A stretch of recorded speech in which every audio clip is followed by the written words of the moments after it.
আমি মোহাম্মদ সাদাত খান সোহেল, আকুপ্রেশার ও ন্যাচারোপ্যাথি নিয়ে কাজ করি। আজকের বিষয় হচ্ছে মেরুদণ্ডজনিত সমস্যা। হ্যাঁ, যারা মেরুদণ্ডজনিত সমস্যায় ভুগতেছেন, আপনারা হ্যান্ড রোলার আর এই ফুট রোলার করবেন। হ্যাঁ, দিনে 2 বেলা, সপ্তাহে 6 দিন।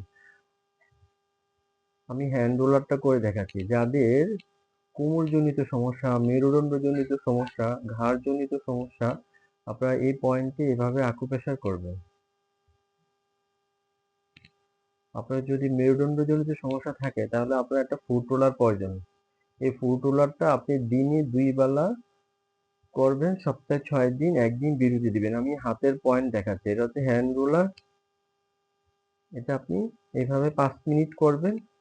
পায়ের ফুট রোলার, এটা আপনি এভাবে 10 মিনিট করবেন। হ্যাঁ, প্রতিদিন সকালে ঘুম থেকে উঠে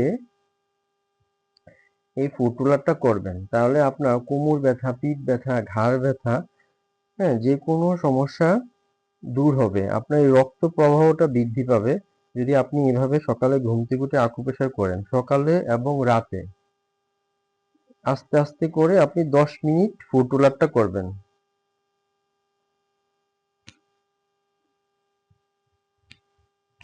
হাতেরটা 5 মিনিট এবং পায়েরটা 10 মিনিট করবেন। তাহলে আপনার কোমর, পিঠ, ঘাড়, স্পন্ডাইলাস জনিত সমস্যা থেকে আপনি এই আকুপ্রেশারের মাধ্যমে, ফুট রোলারের মাধ্যমে দূর করতে পারবেন।